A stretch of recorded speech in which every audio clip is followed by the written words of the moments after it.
live yet? Am I live yet? Wow. Yeah. Yeah. So That's good. Immediate. Huh? Yep. Yeah. Right It looks on. good. And the looks good. Yep. Everything is going good. We've got sound on both ends. Guys, as you pop on board, you are watching the replay. If you don't mind hitting replay in the comments section, that would be greatly appreciated. We're going to give you guys a couple minutes to jump on board. I have a special guest in the house tonight. Say Greg, right next to me. Hi, Cozy. How are you? What's going I'm on? good. Thanks for having me on again. So I see people logging on 9, 10. It's counting up. 11. There we go. We got Stephen on board. Stephen, I hope you're enjoying that apple pie that your beautiful daughter-in-law made for you. We've got Casey, man. Casey, it was so awesome getting to meet you the other day. I got to meet Casey yesterday. Got to have coffee with Casey. Yeah, that's right. I saw your post. That's who. Yeah. All right. Casey, very good. Having coffee. We've got Eric on board. We got Johnny V. He can hear us. Thank goodness. Because my husband, Greg, was laughing so hard. He's like, man, Greg, you and Greg at the same time with technology, that's not going to be a good combination. Yeah, right. Especially yesterday. I was like, that was a blonde moment for me. I'm like, why is this not working? Between the two of us. Dan, I am so glad that you came. Yes, I spoke with Pat today, so I'm so glad you're here, Dan. We've got Jody on board, Tom McIntyre, what's going on? Casey's in Riverview drinking his Coke. We got Chris from Iowa. Trent says, hey, Greg, good evening. It was hello, nice Trent. Yeah. See. We've got Diana Baker. We've got Eric drinking his coffee, tea, and water. You're covering all the bases there, Eric. Doug, you're back. I haven't seen you in a long time. Doug, I found your note. I was cleaning my desk today and organizing it, and I found that beautiful note that you sent me when you sent me Bob. So welcome back, Doug. Awesome. Megan, I am so glad you're here this evening, and I have a little surprise for you later on, Megan. We've got Jess and Madison. Karen is on board. Let's see. We got Brett drinking coffee from his Cozy Talks mug. Cheers. Cheers, Brett. Fantastic. Cheers. You're one of the cool kids. We got Bonnie. We've got, Lieutenant we got Karen on board. Awesome, man. We're getting a lot of people on board, guys. We're going to give you 1 or 2 more minutes because tonight's a really great show. We've been doing a lot of just general question and answer shows, which I love to do. But tonight we've got a really nice, juicy topic. And I've got my awesome co-host with the most. I keep pointing to the wrong way. You gotta go this way. Bonnie B. There's my co-host. So. And then we've got Chris on board. Carmine, hey, how you doing, man? And Karen drinking her Pepsi. Okay, guys, we're going to go ahead and jump in and get started because we got a lot of stuff going on tonight. We've got free giveaways. Andrea, Andrea, did you get your mug? Did you have your Cozy Talks mug? Why, Paul. Hello, Paul. Thank you for joining us this evening. Hope you started writing. We've got Kenny on board from Virginia Beach. Awesome. Cheers to you too, Brett. All right, guys. So for those of you joining us for the first time, welcome. My name is Cozy Belloso. Welcome. Physical therapist, amputee specialist, and joining me tonight is the one, the only, the 22-time Paralympic champion, Greg Benino. And Greg is over. Thanks, Cozy. Thanks, everybody. That's right. Here it's still snowing out too, so Johnny on board here. The surface is good. Come on back. So yeah, but thanks for having me on, Cozy.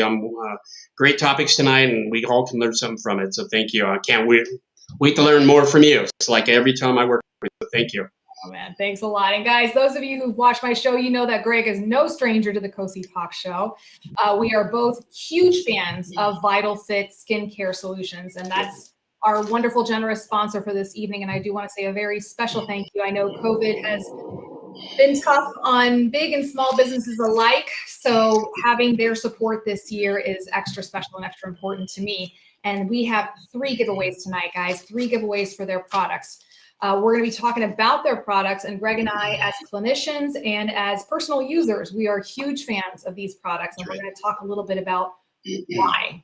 Happy Wednesday to you, Robin. What's going on, Kevin? We've got Stephen Osetskowski. Hey, that's a mouthful right there. We got Stephen O from Jacksonville. Awesome. So, guys, tonight's topic is on osteomyelitis and cellulitis. Okay. And so just a quick thing. Y'all remember, and I was thinking this today, I was watching my kids and making dinner for my kids this evening. Greg, did your mom ever tell you, eat your vegetables, they're good for you? Was that a common expression? Yeah, absolutely. Or something absolutely. Like yeah, that was. right? So we as kids, we heard from our parents, eat this, it's good for you. Drink your milk, it'll be good for you. And you're just sitting there as a kid, rolling your eyes. And then as you get to be a grown-up, and you kind of hopefully grow up, you realize that the vegetables are packed with these anti-cancer properties, that there are vegetables that have wonderful fiber content to keep your gut healthy, that there are vegetables that have all this vitamin A, vitamin K, iron, potassium, all this wonderful stuff. And you start to learn the whys behind it. And hopefully you start to go as an adult, oh, I really do need to eat my veggies, right? So the eat your veggies for my patients is take care of your skin. So oh, yeah. Good. That's probably what I hear. That's my eat your veggies moment. And for me, for my patients, and I know for Greg as well, it's take care of your skin. Your skin needs to be healthy. Your skin needs to be healthy. So tonight is kind of the grown-up version of that talk. It's taking it a step further and showing you the real why, one of the big reasons why you want to take care of your skin. So Greg, you want to add anything to that one? Well, right. I agree. It's a good topic. I mean, took me forever to learn to love my veggies, but taking care of my skin was really huge when I found Vital Fit. And thank you, Vital Fit. Again, thanks for that team out there that makes this possible. But really, the interface of your skin is the most important aspect to take care of if you want optimum outcome or orthosis or whatever you're wearing. But everybody in the past, and we've talked about it before here, have overlooked the main important equation piece of the puzzle here, that something you can do every day and make, it's simple, and you'll get the best outcome at it, and it will prevent some of the things we're going to talk about tonight, which are not fun. Because from personal experience, I've had a few of these things happen to me. So, and I hope I can share that tonight as we get into the topic. So, absolutely. So, guys, quick COSI poll before we get started. I'm just setting up my screen here. How many of you have had an experience with cellulitis? Show of hands in the comment section. How many of you have had an episode of cellulitis? And if you feel comfortable posting this, how many times have you had cellulitis? How many episodes have you had? We've got Glenda on board watching from the YouTube channel, and guys, and Annie's here too. Awesome. Glenda is a Vital Fit fan. So if you guys have had an episode of cellulitis, put it in the comment section. Just a quick COSI poll. So Steven says no. Brett says me. Jess says yes. Chris says here. Okay. I'm expecting to see some more. Brett says 2 times. Okay. Jody says 2 times. Yeah, Jody. Yeah. We've got Lisa Johnson who says yes. Chris had it 1 time. Okay. So let's talk a little bit about what it is, because, and this is, guys, I 3 episodes for Glenda. This is something, and Greg, I'm sure you've observed this too, that when I go to the support groups, I see people using the terms cellulitis and osteomyelitis interchangeably. And they do have some overlap, but they are 2 distinct infections. Okay. So that's kind of one of the reasons I wanted to choose that topic for tonight. Let's see. Trent says, not yet. Here's hoping, Trent. So what is cellulitis exactly? Okay, it's basically a bacterial infection of the skin. That's what it is. Typically, most often, you will see these type of infections on the lower limbs, but it's not to say that you can't see them on the upper limbs and sometimes even in the face and other parts of your skin. If you have skin, you can have cellulitis on that area. Okay, very simply put. Hey, Mark, glad you could join us this evening. Kenny Jones had it 1 time. Okay, so how does cellulitis happen? Okay, so we have bacteria that lives on our skin. We call it the natural flora, the natural germs that live on our skin. Okay, but sometimes we also might be harboring the not so good bacteria. The staphylococcus is usually a big culprit. Okay, and what happens is if the person has an opening in the skin, if they have skin that is cracked, if there is a blister, if there is a paper cut, okay, any kind of opening in the skin, that's when this natural bacteria and the bacteria living on your skin can turn into a problem, okay? And also, I forgot to mention, we have some of this bacteria sometimes in our nasal passages, okay? So the bacteria gets in and it starts to cause this infection, okay? So this is going to also happen with animal bites. Okay. I mentioned the dry, cracked skin, athlete's foot, ulcer, dermatitis. Right. So Big that one. compromises the integrity of the skin. So let's see, we got Barbara. Hi, Barbara. How you doing? Let's see. Sandra says hi, and Lynn says yes, she had it one time. Okay, so Greg, you've had some personal experience with cellulitis. Right. And just recently, so I think there's your skin integrity can be compromised pretty easily with a prosthetic device. Even with best technology, I've said this before, best liners, doesn't matter that little nick, cut, hot spot, and if you overlook it, and I used to be the one who, I would preach about this to my patients, everyone I worked with, and I wouldn't listen to myself, and that's how I ended up with it back in January.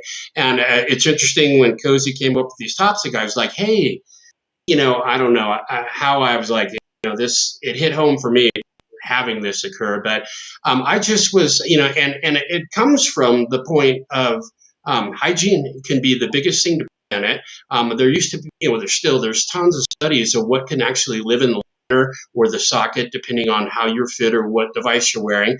But in my case, I got hematoma and I just kept going, saying, going to be better, kept up the hygiene. I was using, preventative care, but I didn't give it a rest. And I've had this conversation with Cozy, everybody, like give it a rest, and the best outcome can be give it a rest, let it get out of control. I kept going, it's going to be fine. And just transpired into I had to get some IV therapy on it because it just, I let it go. But how it can flare up overnight is very interesting to me. And mine kind of started from a little bit of a crushed tissue hematoma, and they thought maybe I initially had Mrsa, that it was just like a staph infection, but it flared up, created this so quickly. So I can't stress enough how being diligent and paying attention to these little things, especially if you have compromised immune system or you have if you're immune or you have a situation where your skin is thinner and it breaks easy or chafe easy, and that's where again VitalFit comes into all this. But being diligent is really huge about these two topics, and I praise it and I preach it, and then it happened to me. So it can happen to anybody, and depending on your activity level, it really doesn't have a basis on it too. And it's so we've got Dan who said he had sepsis and DRE, which is a particularly nasty bug, Vanco-resistant enterobacterium. Right. Is like now because of antibiotics for so many decades, we have some of these bugs that are starting to outsmart us, and they are resistant to some of these really potent antibiotics. So the most common one that you hear about is Mrsa, the methyl-resistant Staph aureus infection. And these are all different, guys. I'm not a pathologist. I'm not. But these are all different strains of, Staphylococcus, and that's usually the big main culprit of this particular infection. And yes, in the case, if you are someone who has a colonization of Mrsa on your skin, all it takes is that little opening and in it goes, and you've got some trouble there. And the problem is if left untreated, obviously it gets into your lymph nodes and into your bloodstream and leads to sepsis and some really, really terrible things. We got Jim here checking in from St. Louis with his coffee and his Cozy mug. Cheers to you, Jim. All right, Cozy mug. Trent says, did you say ulcers are a form of it, Cozy? Yes, because ulcerations are basically just an opening of the portal. The purpose of the skin, right? The purpose of our skin, guys, is to protect everything inside of our body, to protect our organs. It's the protective barrier. So if there's any tears or any compromise in that barrier, then all sorts of stuff can start to get in there. Okay. So Casey says providers are the worst patients. Yeah. You're right. Good point. Guilty. So Stephen, how does the VitalFit products use with this condition? So we're going to talk a little bit about that later, Stephen. VitalFit is not used to treat cellulitis. Let me just put that out there right now. It is not to be used on open skin. But as we're going to talk about a little bit later, Stephen, there's a lot that you can do to help prevent this from happening, especially if you're in the higher risk category. And we're going to talk a little bit about that now. So Some of the risk factors Greg mentioned, if you're a prosthetic user, automatically your risk for cellulitis is going to be a little bit increased. Why? Because you have something that is interfering with your skin all day long and potentially causing a break in the skin, whether it's chafing, whether it's blistering, okay, or some of the like the hematoma, like it started for Greg, a big bruise, right? So other factors that make other risk factors that put you at a higher risk for contracting cellulitis would be a weakened immune system. Okay. So a lot of times, you know, we get cuts and things like that, and maybe some of the bacteria gets in there and it clears it up. That's what your immune system is supposed to do. But those of you who have weakened immune systems from autoimmune disease or from some of the medications you might be taking, that's where you might run into some more problems. Lymphedema. If you are prone to having lymphedema and your circulation is compromised there, that will put you at a higher risk. Skin conditions such as eczema, where again, you're going to have that dry, patchy, cracked skin making a portal. Athlete's foot, shingles, obesity. So there's a lot of different risk factors that can compromise the integrity of your skin. Okay. Let's Kevin says blisters, blisters, blisters. Yeah. And that's one. Yeah, that's one. Yeah. Go ahead. No, I said, yeah, blisters is one big one that it can get out of control real quick. Athlete's foot, fungal infection too. I just worked with a patient out of a VA system. He had a tremendous fungal infection. It wasn't into cellulitis yet, but he was on the border. I mean, very, very close. But I mean, so another simple little thing that it can occur that you really need to pay attention to. Symptoms and conditions. I think one of the big thing is how to identify it. Yes. So one of the things, and again, we've done talks on fungal rashes and bacterial rashes and those kind of things. And usually if you all have listened to me talk about skin problems, even as a clinician, I will see something and I'll go, okay, I think there's fungal, but there's something else here going on. And usually my concern is there an underlying cellulitis going on there? And at which point if I can't identify it 110%, I send it out to the dermatologist right away. So some of the symptoms, okay? The skin for cellulitis usually is very red and swollen. It's painful to the touch. It's warm. In some cases, the person will start developing a fever. The rash itself, I've seen it look streaky. It kind of just looks like it's a streaky octopus reaching out. Sometimes it can have little red spots that have blisters in it as well. And then in extreme cases, as it's getting more and more swollen, the skin starts to kind of look dimpled, almost like an orange peel effect because of the swelling going on. And again, some of these rashes can present differently in different people. If left untreated, people who decide to just sit on it and see if it gets better on its own, you run the risk of this infection spreading to the bloodstream, like we mentioned earlier. And then if you're someone who has recurrent infections, cellulitic infections, then you run the risk of your lymphatic system, and you're going to be more prone to lymphedema. And this is where you start to see I've had some patients that they have the amputation on one side, but because of several cellulitic infections, they start to develop the lymphedema on the sound side. Okay. And then in very rare extreme cases, right, if this really gets in there, it can get into your fascia, that layer of tissue deep down, and it causes necrotizing fasciitis. And it's commonly known as what we call flesh-eating bacteria. So this little bug can really cause some problems if it's not identified and treated right away. So let's see some of these comments here. So Tom is saying, mine showed up after I had a Botox treatment on my stump. My own fault. I didn't stay out of the socket after the needles and got all sweaty. Okay. Let's see. So Trent says he had, sorry guys, I'm trying to get through these comments. Trent says, then yes, I had ulcers on my legs for over 2 years. So yes, I mean, definitely if you're someone who is prone to ulcers and you're fighting, especially these diabetic related non-healing ulcers, there's always going to be a risk for infection there. Okay. Hey, Pat, glad you could join us this evening. You're right, Casey. There are certain medications that can compromise the skin integrity. Absolutely. That's right. Kenny says, I'm a kidney pancreas transplant of 26 years and BK amputee as of July, had cellulitis one time and it cleared up with a topical ointment. So let's talk a little bit about that. Perfect. Usually, you know, obviously when the physician identifies it as cellulitis, they treat it with an antibiotic of some sort. Usually, That's right. I've seen that they treat it orally, and in extreme cases where it's progressed, then they have to admit the person for IV antibiotics, okay? That's right. So if I sound like I'm being a little extreme, because Greg and I actually had this conversation, like, you know, how do we approach this talk? Do we approach it as this is what you need to know, or this is what you need to know? I've seen a lot on Facebook, guys, where people will post pictures of some pretty scary looking rashes, and they're getting advice from some of the wrong folks, people who are not clinicians, people who are telling them about home remedies, people who are telling them, just wait on it, go to see your doctor next week when you can, okay? When it comes to skin, especially in my amputee population, if you see something and you've never seen it before on your skin, you get it checked right away, okay?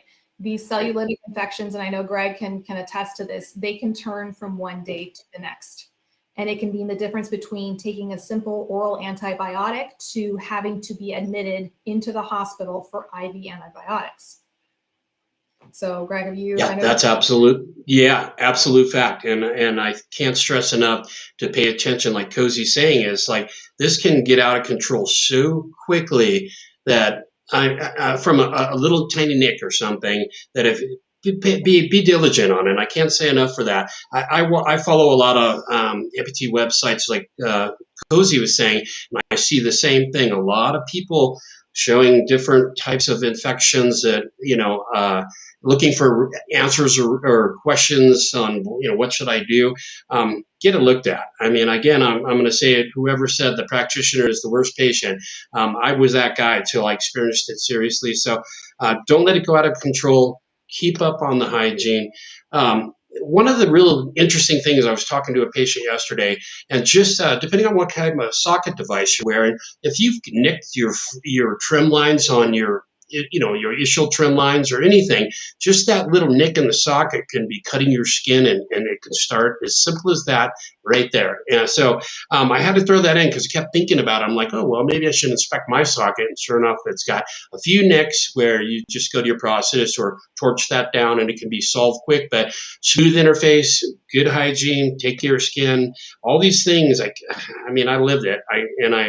I preached this with Cozy for almost a year now, and here I let it go, thinking, oh, it'll clear up. So I think you're right on.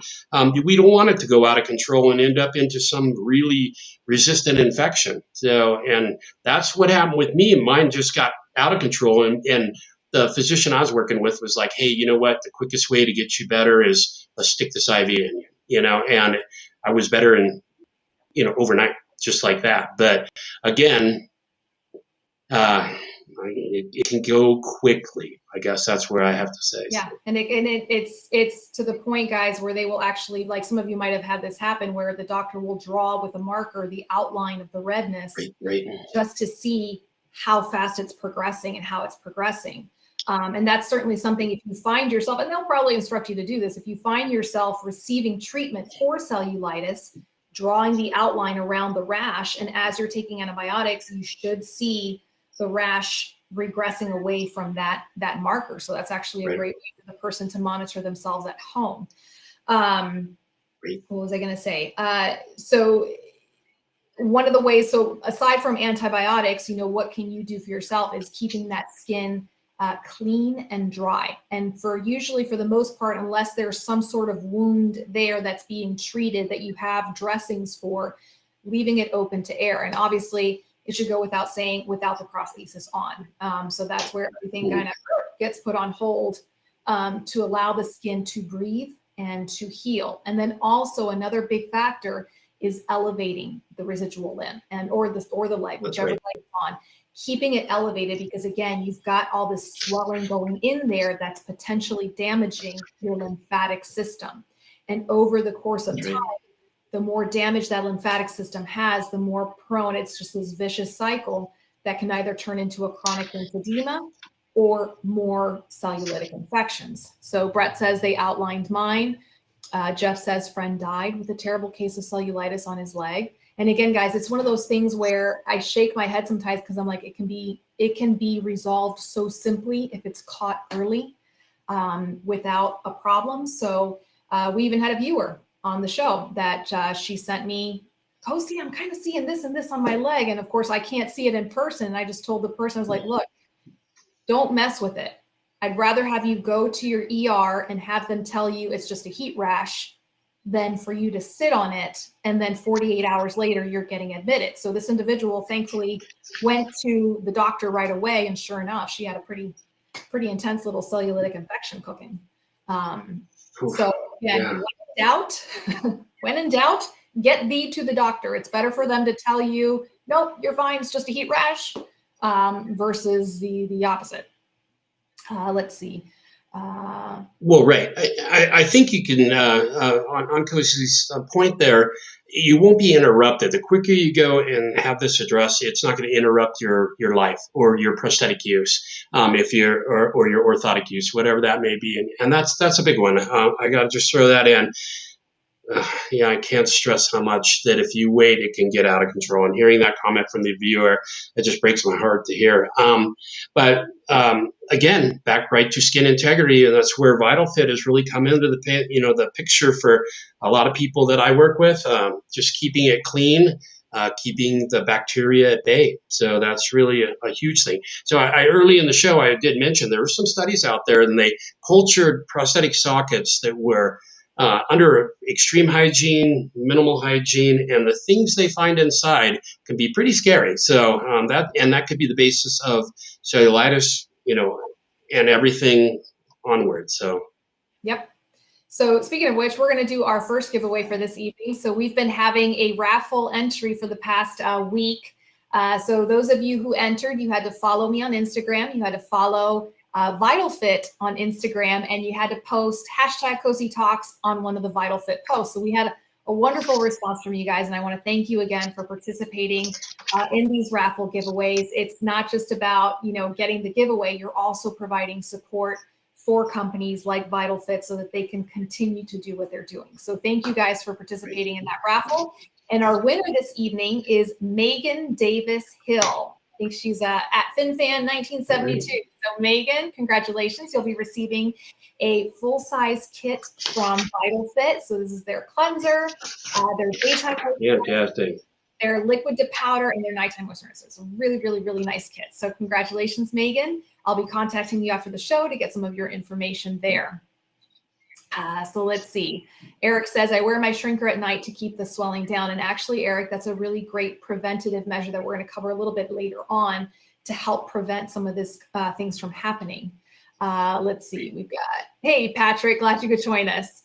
Dan says, I had a skin graft on both of my legs and got an infection on my amputee site and had to have the mesh taken out of my other leg. Yep.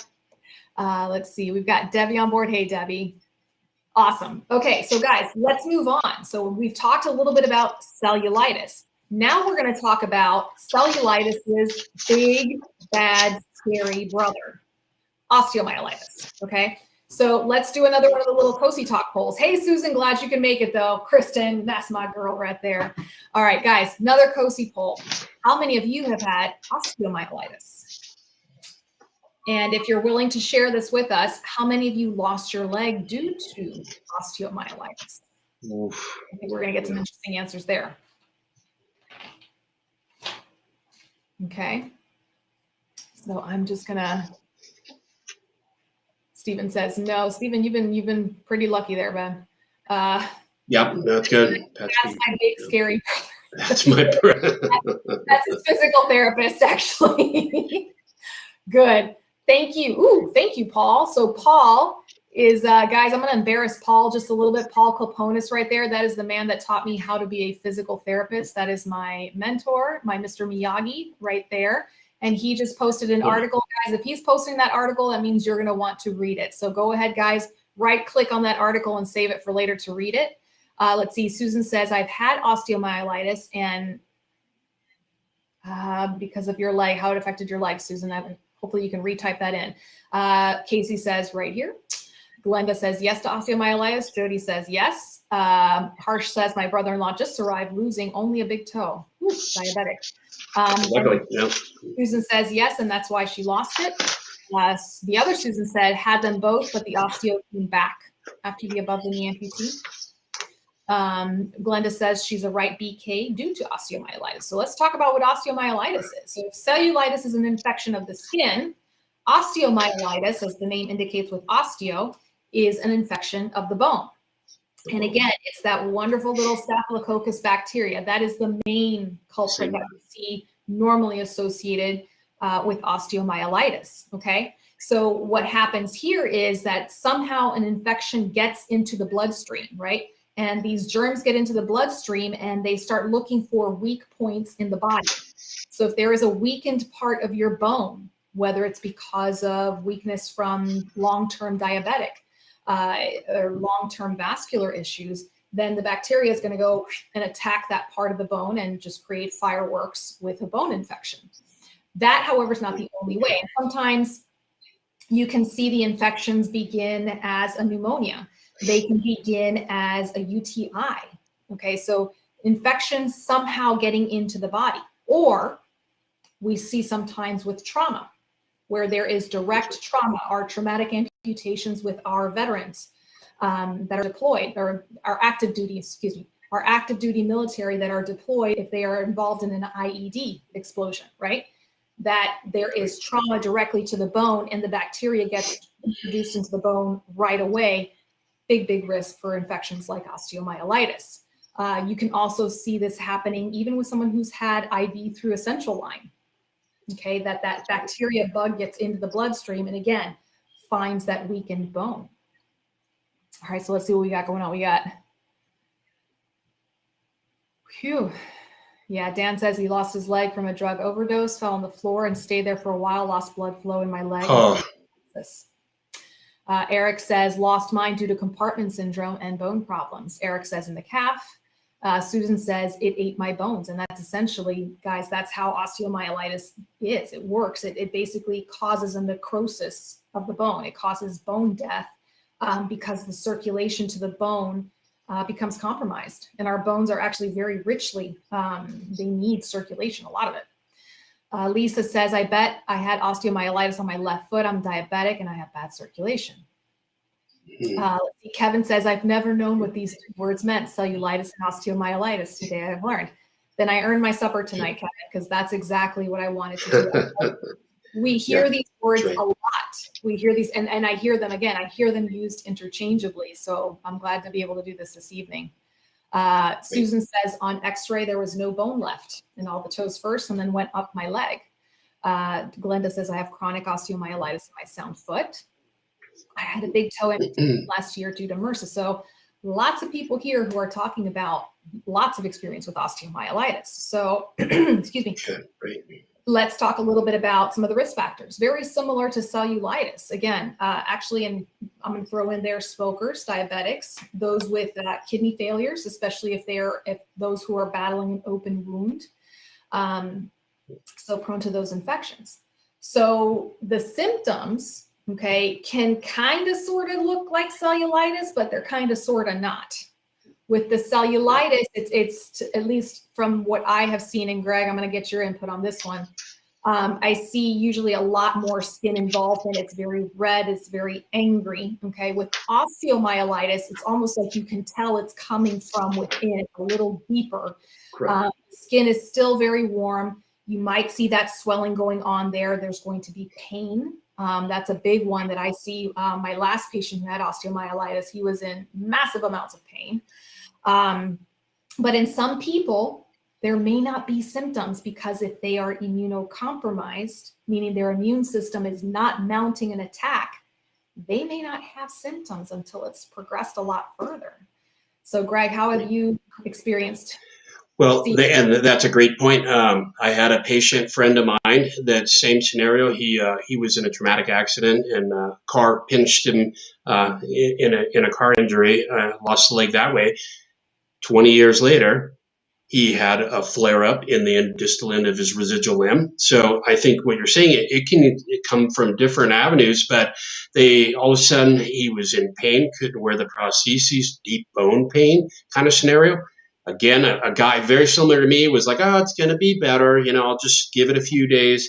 He ended up having to go in and have it surgically, reduced in the inside, but it actually attacked his bone to the point where he lost about an inch of his femur, which he was already like a mid-thigh level transfemoral amputee from it. But again, this was he had no clue where it came from, no symptom, but he associated in a surgeon from, potentially from the injury initial amputation that something stayed dormant in there. One of those little staph bacteria stayed there and encapsulated, and then just at one point erupted. So again, reading some of these chats here is, I think there's a lot of experience in that. It can get out of control so quick. So again, even with cellulitis, we've got to really be diligent, even more so with osteomyelitis, because thank God, knock wood, I'm not experienced it. I've only had patients that I work with have gone through this, some veterans from, blast injuries and stuff, that, when they were, wounded in those scenarios. I've seen some cases there because everything in the world gets blown into you as you were injured. So those things encapsulate, even though they, and these incidents and episodes I've been involved with are always sometime after, years after, in fact. So again, diligence. And this is something that for you all, if you're wondering, well, golly, what can I do about this? If I'm not a healthcare professional, medical history, the medical history. And I'm going to give you an example of why, obviously knowing your medical history, but disclosing your medical history to your physician if something is cooking. We had a member of my personal community, personal family friend, and he's a contractor, and he does a lot of contract work. And he had completely shattered his ankle in an accident. He fell, shattered it. I have never seen an ankle fracture so bad. They reconstructed the ankle, massive surgery, hardware in that ankle. Poor guy, he spent months because the wound wouldn't heal. I honestly thought he was going to lose his foot at one point. So months later, the wound is finally closed. He's done with his final course of antibiotics, and he's back to work as a contractor. A year later, guys, I get a call from his wife, and she just starts on the phone. She goes, your patient needs you. Come see what he's up to now. And I go, oh, geez, what did he do now? And he's just sitting, and his foot is up, and he's in a lot of pain. You can tell. And this is a tough guy. He's not Mr. Wimpy. And I look at his foot, and there's nothing that looks like there's anything wrong. There's no redness, there's no inflammation, then massive amounts of pain. And it's different from the pain that he was used to dealing with from having an injury like this. He did have chronic pain. And he said, I told my primary doctor, that I had that. And he said, I probably just strained it. And I'm like, well, did you fall? No. Did you hit it against something? No. So how did you strain it? And I remembered, I was like, this guy's got hardware. And I said to him, I was like, you need to call your ortho doctor, the one who did the surgery, and he needs to screen you for osteomyelitis. Sure enough, that's what it was. And guys, he had his only symptom was massive pain that was different than the pain he had before. But because I knew of his history, that he had a whole hardware store sitting in that ankle, and sure enough, hardware removed, lots of antibiotics later, and they saved the foot. And I know there are many of you out there who have hip replacements that you may have hardware sitting in your leg somewhere. So again, disclosing this information can make that light bulb go off for a clinician down the line. All right. Right. So I think that's a good point, because we need to find a way to your physician. You need to talk with them and tell them what's going on. It could be as simple as intense pain, like Cosey's just talking about. My friend who went through and had to have a revision. But how do you identify that? There's different ways that the physician can, through blood tests. They can do imaging, X-rays, MRI, CT scans. All this is available to take a quick look and identify what's going on. They may even go to the point of doing like bone biopsy to look at the infection and find out what extent it is, or if the bone's dead. So none of us want to go through that. I guess that's where I'm at as a practitioner and a prosthetic user. I'm like, listen, I don't ever want to go see something like this. So let's talk about diligent. Let's talk about prevention. That's what we need to think about here as patients. So that's my patient hat. So, but to identify that, the things that you might have to go through, and if they do a biopsy and see, or a CAT scan and see it, then they can quickly intervene with antibiotics to try to prevent the treatment of surgical intervention. So I wanted to throw that in there because I think for me, I sit and listen to Cozy and I go, how do I identify if I ended up with that tomorrow? So I think it's something we all need to really think about. So do you agree? I think that's what I take away, Cozy. Yeah, and it goes back to, because it can be a little scary, like, geez, how do I know? How do I know? And again, and I've said this before on the show, you are your own best advocate. You are the person who knows your body the best. So in the case of my contractor, where he didn't have fever, he didn't have fatigue, he didn't have redness, he didn't have swelling, but he knew that the pain he was feeling was different than the chronic pain he was used to. And I think that's why when he originally called his doctor was just saying, well, you know, you had a really horrible traumatic ankle injury a year ago, you're going to be dealing with pain. But he was able to say, this is different pain. And then he described the pain.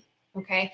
So for many of you, you know your body, you know, wait a second, this is not my normal. This is something outside of my normal. What it is, I don't know. That's for your doctor to figure out. But you know something, right? Basically, that's what it boils down to. And Susan, I'm glad you mentioned this, Susan, because Susan says, I had absolutely no feeling in my leg, so I did not have pain, okay? So I am definitely going to be talking, especially to my diabetics this evening.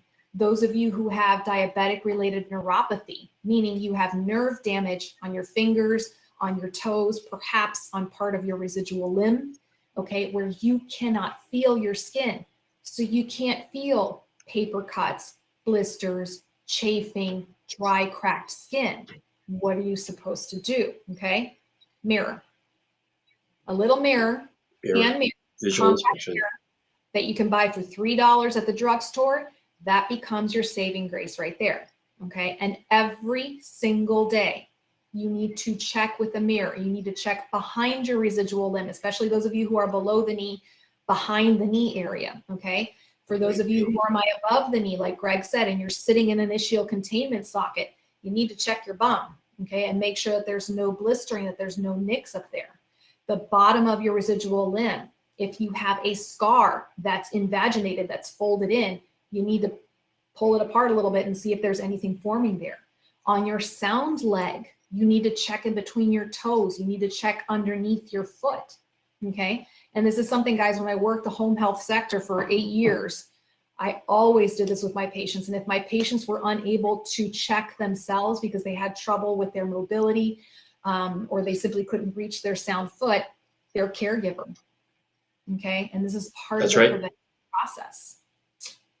Right. And I think, Cozy, yeah, you say the mirror, and I think that's fantastic, but you picked up your phone, and I think your phone camera can be the saving grace too, because if you can't look or bend down, you can always take a picture, take a look at that picture on your phone. So I just noticed you grabbed your phone, and I that's kind of how I think that phone can either enlarge an area so you can take that shot if you can't bend over and then take a look, but being diligent and keep an eye on these things before they go out of control again. So again, because we're going to talk a little bit about surgical intervention, what they may do, and we want to all prevent that. So yes. And then Susan, yes, it can be caused from Mrsa. Like I said, the main bug that we see with osteomyelitis and cellulitis is some sort of flavor of the Staphylococcus family. And again, this is where I'm not a pathologist, so I'm going to stop there with all the fancy words with the bacteria. But yes, anything, and it can progress to the bone. So like Greg mentioned, the diagnosis for osteomyelitis can be a little bit tricky. They'll start off with blood tests to see, is there an infection present? If so, they need to chase it down and try to find it. And yes, it can go as intense as having to do a bone biopsy so that they can truly identify which strain of bacteria it is so they can hit it with that antibiotic and get it the first time.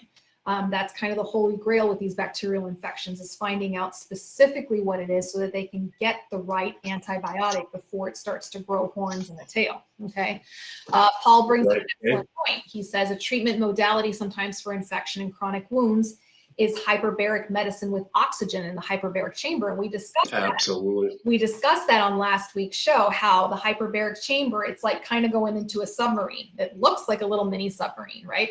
They put you in there, and the idea is that they increase it, the concentration of oxygen, and they also increase the pressure to force that oxygen into the blood, to oxygenate that blood, and to start creating new vasculature, new blood flow to those wounds and those areas that need that circulation. Okay.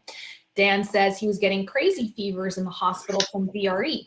And again, sometimes, guys, it starts off as a fever. That's your body's way of telling you you have an infection. Okay. And one of the things that your doctor is hopefully differential diagnosis and trying to rule out is, do they have an underlying osteomyelitic infection? Okay. So let's see.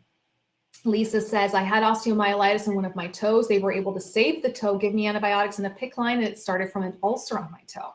Yeah, and osteomyelitis, like I said, osteomyelitis is the cellulitis's big, bad, ugly brother, right? That's right. If cellulitis, you want to nip it in the bud, osteomyelitis, you really want to nip it in the bud because it can get pretty intense, okay? Debbie says that's why even in closed adoptions, there should be medical records listed. Agreed. Let's see, Pat.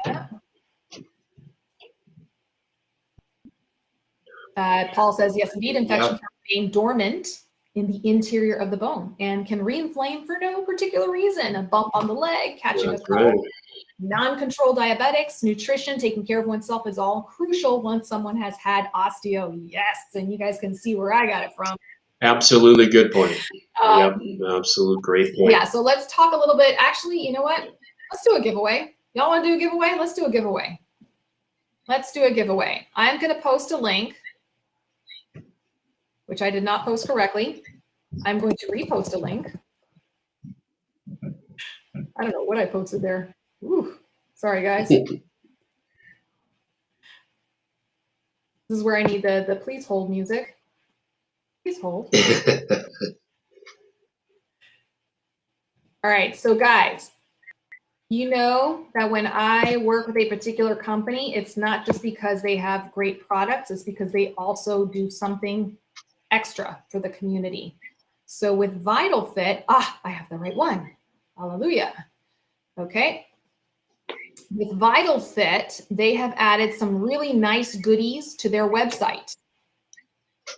There we go. Got it right. Okay.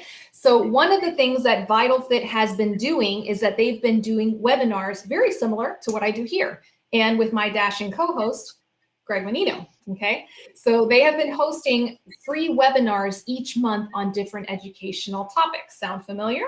So you guys can have more opportunities to listen to some of these webinars and get some more education for free, which I always love the word free. So guys, the link I just posted there is a link to all the webinars that we've done. You can actually go back and watch it on their website. So I am going to give away a travel size package. And guys, this is only open to our US residents tonight. I am so sorry for my Canadians. I know I have a lot of Canadians on board, but we are just opening it up tonight to the US residents. First person to tell me the name of the first webinar video that's listed on that link. Go. So guys, we've done a lot of shows already, Greg, right? We've been doing it for almost a year now. Right. Almost a year. That's right. And on all different topics. So what I will say is everybody who's viewing and you're looking at those links, VitalFit is doing some blogging too there. Like them on Facebook, like them on Instagram. There are some interesting stories about posture, strength, fitness as well. Like Cozy said, they're giving other opportunities to learn to optimize your outcome as an amputee, not just about skincare, about overall health, nutrition, wellness, hydration. So I agree with Cozy here. I got involved with VitalFit because I'm just over the moon of how much they support this community and their love, and they want to see everybody be successful. So like them on Facebook too. Yes. You're going to learn a lot of stuff. So.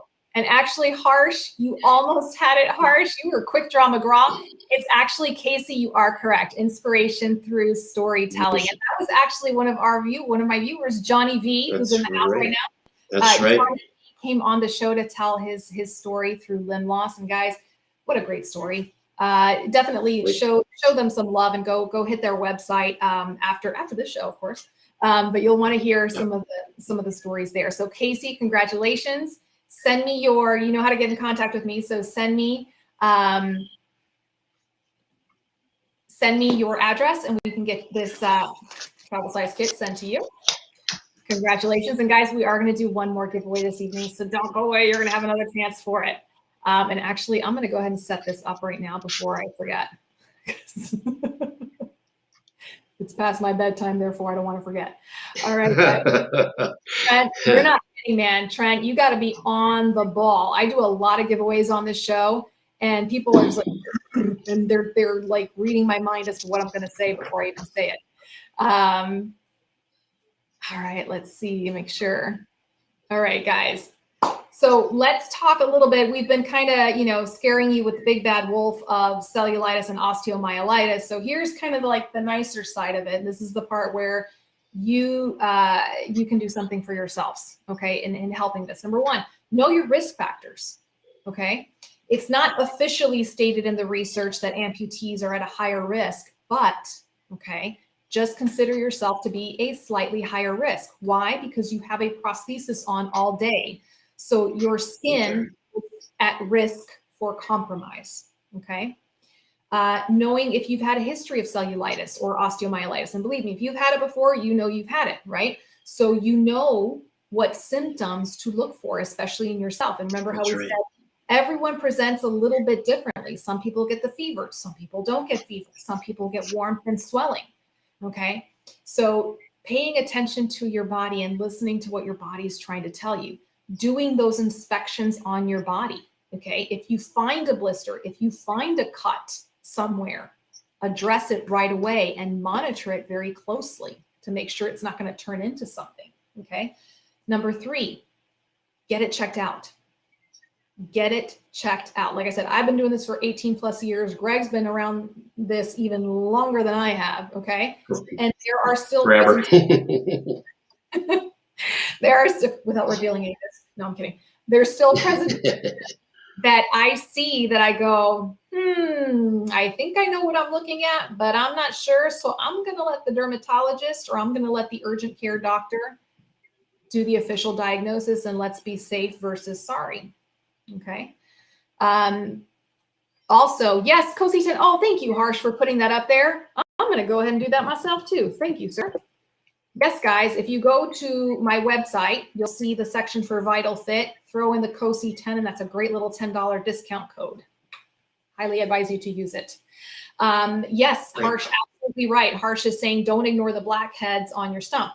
Keeping the skin healthy. So whether it's preventing ingrown hairs, and I think there was somebody earlier this evening who mentioned about a problem with ingrown hair, blackheads, acne on your skin, the folliculitis, getting these things under control. It's the eat your veggies moment, right? It's the take care of your skin. Greg, I'm gonna let you add to some of that. Right, and I agree. I guess, I agree. We are kind of putting out some more scary details on what these two situations can do to you. But the best thing is that these Staphylococcus bacteria are very sensitive to antibiotics, so they can get under control. But again, don't let it go. When it comes down to skin, taking care of your skin, this is the basis of why our talk starts tonight. If you do have ingrown hairs or blackheads or something like Marsh was saying here with the post, don't pick at it. Don't dig at that. Don't scratch it. Let's just try to treat it and think about preventative care for these situations, and don't let them get out of control. But I had to throw that in there because when I actually talked to Cozy yesterday about this show, I was like, do we really try to scare people, or do we, and I think we've said enough where, Cozy touched on that sometimes hardware needs to be taken out, sometimes bone grafting has to occur. But again, these bacteria are sensitive to the antibiotics we have. But again, if we can cut it off at the pass, think about hygiene. Keep your prostheses clean, your liners, your sleeves, anything's in contact with your skin. With this Vital Fit system, it's a simple way to prevent all this from getting out of control. So, and this is actually a really great question, Denise. Denise is asking, who diagnoses these bugs, dermatologist or primary doctor? So basically, any MD, it's a good question. They're a dermatologist, primary care, urgent care, ER, orthopod, surgeon, they should be able to diagnose it. That being said, okay, in the example I gave earlier, when my friend called his primary doctor just thought, oh, it's chronic pain, okay? So you need a doctor who is familiar with this sort of thing. So if it's a doctor who sees a lot of amputee patients, they're going to know how to recognize cellulitis and possible osteomyelitis. If you have a primary care doctor that doesn't see a lot of this, they may not necessarily pick up on it right away. And usually with my patients, if I see something on them and if I think it's fungal, something that's not threatening, I'll tell them, you know what, let's make an appointment with your dermatologist. Make sure you get in to see them in the next 48 hours, okay? And go see them. If I think it's something more serious, if I am suspecting cellulitis or osteomyelitis, that's going straight to the urgent care ER. I personally don't mess around. And the reason why I take a drastic measure in sending them to urgent care is because, you know, a lot of times our primary care doctors may not be able to see us that very same day. And if it's something that I suspect is cellulitic or osteomyelitic, they need to be seen that very same day. That's my personal policy.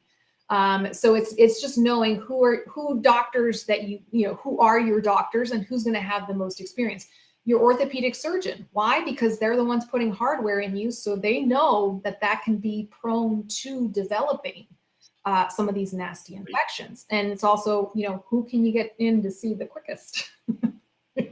Great. Good point, Cozy. I don't know if anybody agrees with this. When I put my patient hat on, things happen to me on a Saturday, and that's just how it is. And it's either ER or my primary care physician around. So don't let it go. Listen to Cozy. Get in there and address it quicker than later. Or you can end up in a bad situation.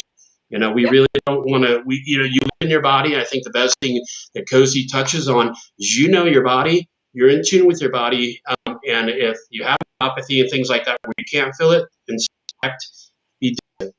Yep.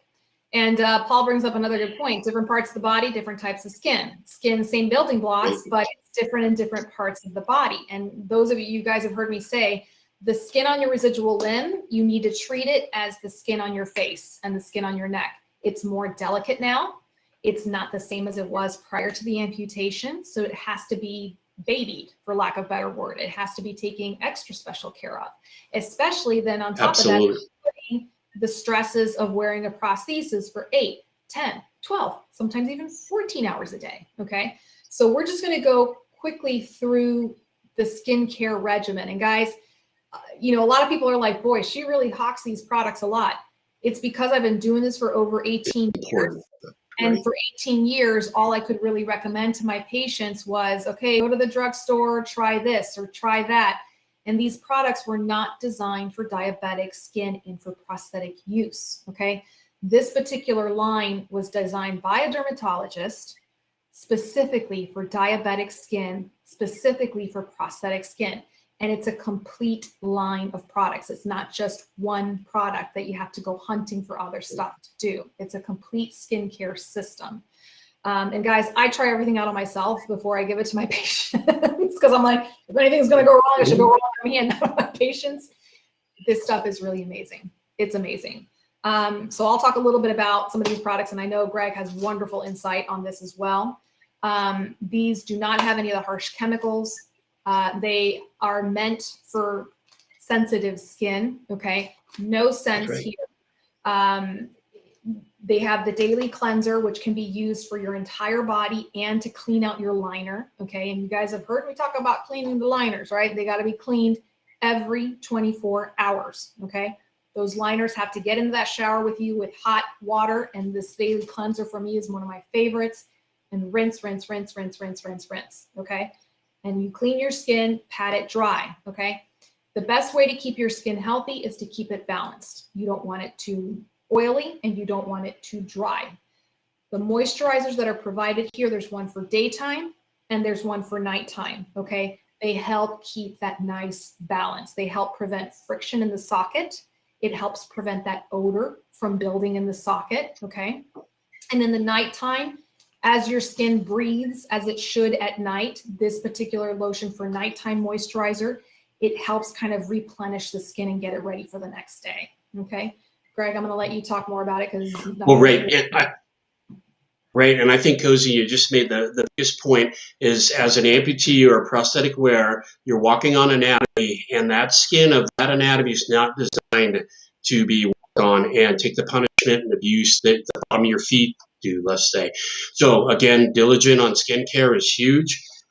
This product line, and I found Vital Fit because of the need looking for a product line or a product that would actually take away the friction, kill the bacteria, kill the fungus, and provide something that just never existed out there. I mean, there was some prosthetic or some products designed for prosthetic use, but they're petroleum-based, triglyceride-based, silicone-based, things that really, we don't want on our skin. So when I found it, I was like, wow, I used it on myself first. Like Cozy said, I was like, wow, this is going to work for me. It's going to work for anybody because I am a little bit higher on the activity level. I'm not as like I used to be, but I can tell you, testing it out, I was just over the moon. So I can't say enough good about it, but having the capability of killing bacteria and killing fungal bacteria by applying this daily moisturizer and liquid powder, that right there takes your skin integrity to a new height from the end of the process. So I know that's what this whole basis of. If your skin goes down and you get chafing or cracked or dry, this is where the bacteria gets in, and that bacteria will linger liner in your socket, depending if you're a skin fit wear or suction, whatever there is out there, it all lingers in these beautiful sockets that prosthetists make. But if you can control it by keeping it clean, moisturizing, our moisturizers, like I said, they're antibacterial. That's huge. They all have nice scents. There's no additives in there like some of the other products I've seen out there, but it'll increase your skin's integrity and prevent these things happening and allow you to do more every day. So that's what I took away when I first got on the system. I was like, wow, I'm doing more. I'm not experiencing these little hot spots that I get when I want to walk my dogs because I have two demanding Labradors that make me walk them. But I mean, it's a simple way to make your daily activities and better and your outcome and your fit of your prostheses better.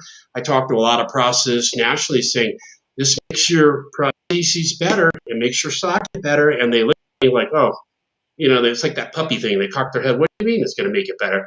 Because they're not thinking about the whole holistic approach to taking care of your patient's skin. So we're really trying to get out there. I want to make sure that all you hear that who are wearing prostheses is this is going to make it better daily for you to do more. And that's the bottom line with the Vital Fit system. So. And then I'm going to add a little more to that because I had a couple of folks who had asked me in the past, can I use Vaseline? Can I use Bag Balm? Can I use Crisco? And, in the past when I had nothing else to offer, and I'm just like, well, the problem with a lot of these things, guys, is it won't soak into the skin, petroleum-based. It's not meant to be worn with a prosthetic liner on top. Another popular one I used to always recommend was cocoa butter because from my days of working in the burn trauma unit, cocoa butter is a miracle lotion for folks who have had burn grafts because it alleviates a lot of the symptoms of those burn grafts after they've healed, okay? And cocoa butter is great on the skin, but the problem is you put a prosthesis on top of that and you have an oil slick, okay? So again, a lot of these products that would normally work on your skin, other parts of your body, not going to be helpful. And hot, sticky Florida, and we're already in humidity right now. It's already full-fledged humid in Florida. These products soak into the skin and they don't leave your skin greasy and they don't leave your skin oily. So for me, it's been like, cannot say enough nice things. And it's very rare that I will say, don't use anything else, just use this one thing. When it comes to the skincare now with my patients, I'm like, use this stuff. They've got everything that you need in there in this packet. And I will say, guys, very reasonably priced. Like I said, with my discount code, you can get the travel size for $10. You can try out all 4 of those products and see which combination works best for you. So let's see what else. Yeah, I mean, guys, there are certain clinicians that are not as experienced with working with amputees, but you got people like us out there to help you out. So we're getting there. That's right. Right. Let's see. I just saw a post if you can use the liquid to powder cozy over the daily moisturizer, and absolutely. So it's designed as a system. So when you get this system, view it as your daily cleanser in the morning, daily moisturizer. That's how I use it. I'll use liquid to powder as my anti-perspirant, anti-friction, anti-shear. And it a little goes a long way. Like Cozy said, it's very well priced, and a little dime size tab will do ya. Let it soak in. That's something we always talk about. Like, see if I can hold it up here. I got one on my desk right here. This, I don't know if you guys can read that. This product right here reduces friction. Okay, so prostheses increases friction on your skin. I don't care. I'm a prosthetist. If you have a perfect fit, you will experience friction from the socket. Depending if you're a cyclist, you're a runner like Cozy, and you start doing more and more, this reduces it. So yes, daily moisturizer, my regimen is keep it clean. Daily moisturizer, liquid to powder. I always, when I hike and walk my animals and do my activities, keep a travel size liquid to powder in my bag, always in my gym bag, just to reduce any friction I possibly could, I can experience from activity. And then again, as you said, the nightly moisturizer, it heals your skin. So that's one of the components of this system that just really hasn't existed out there. Like Cozy said, in the past, we would always say, hey, get some bag balm or get some Vaseline. You all know who have used the bag balm and the Vaseline, not only it takes the integrity of your liner, if you're wearing a liner, it breaks that down quick, and liners are expensive and you have to pay for that. We want to keep that integrity of the liner optimized. So those products are not great. Plus, any silicone based, in my as a prosthetist, patients lose suspension pretty quickly with silicone based or petroleum based products. And then like, hey, I put it on to reduce friction, but all of a sudden my limb falling off for no reason. So I don't experience that with liquid to powder. And we just had a viewer, one of your viewers, Cozy, from our show or 2 ago, email me about he was mixing liquid to powder with antiperspirant and having some issues. So we said, hey, let's just use liquid to powder, not the antiperspirant, and solve. So a rimmer is designed to be used as a system. You don't need to add extras to it. But again, I think, Cozy, you said something in the past that I always hits home for me. If you got a system that really works for you, don't change it. If you've got a prosthetic or fit that you love, don't change it because a new block came out, a new piece of the puzzle came out. I'm adamant to say if it works, then stick with it. But you've got a system here that will optimize your outcomes, and that's how I view it as a prosthetist. I'm like, this makes it easier for me to do my job with my patients. Yep. And we've got, guys, our last giveaway for this evening. It's going to be a full size set. So wow. Get your fingers ready. All right. Get ready. I'm going to post a link. So I mentioned, guys, that VitalFit was posting on their website the webinars. That was the link I posted previously, the educational webinars.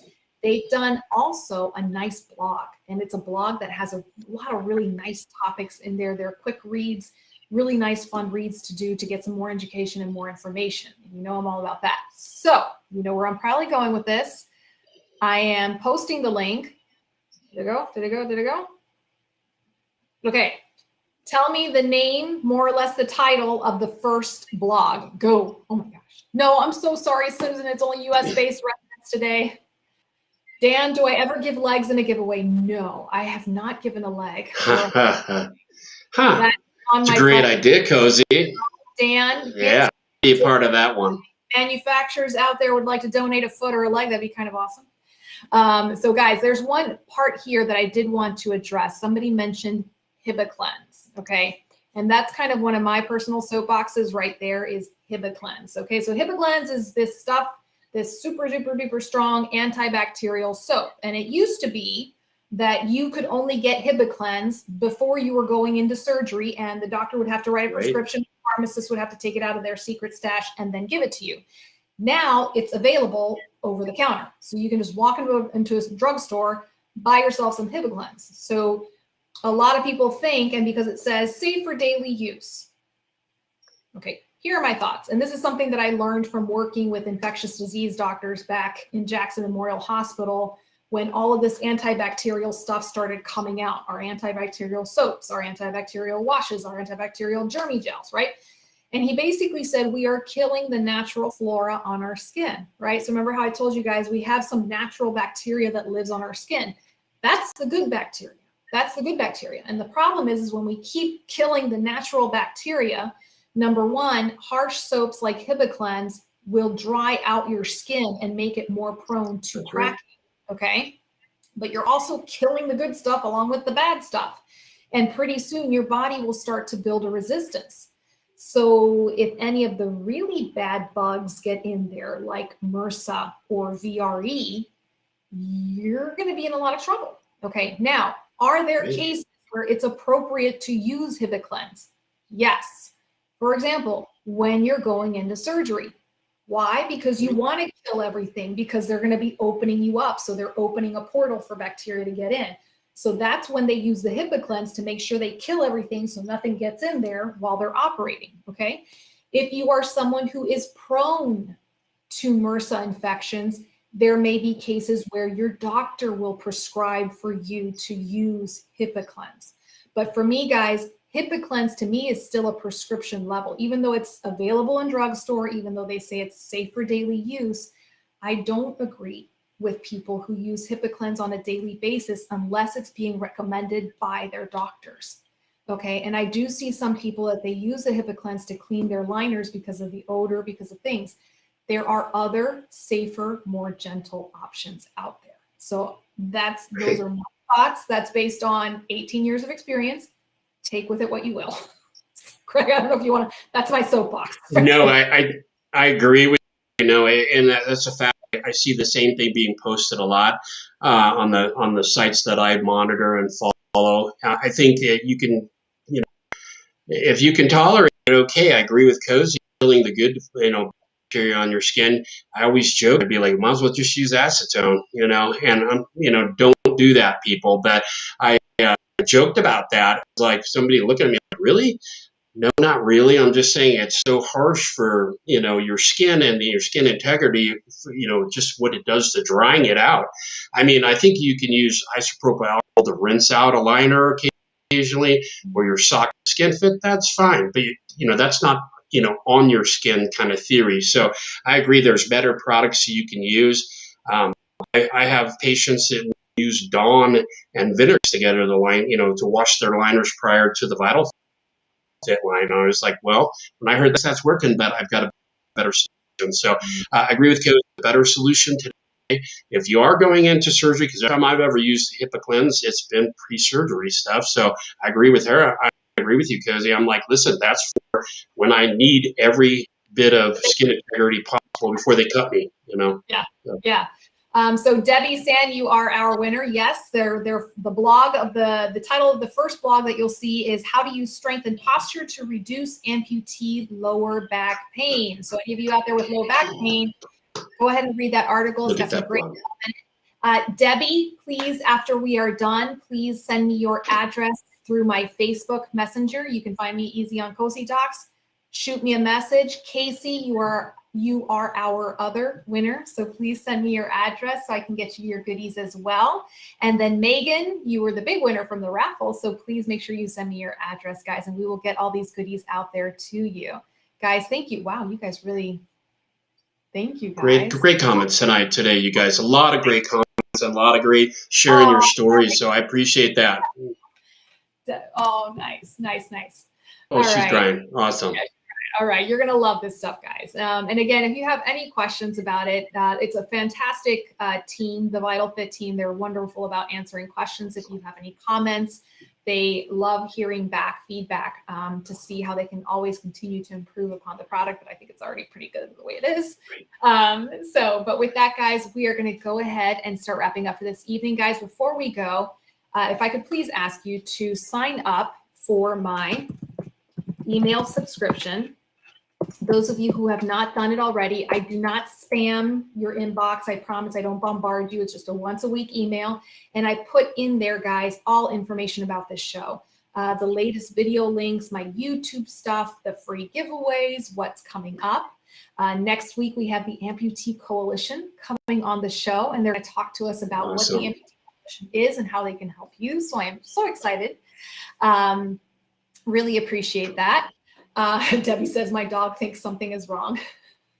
Oh, Debbie, that's wonderful. Oh, that's sweet. I do want to say thank you so much, Greg, for being in the hot seat tonight again.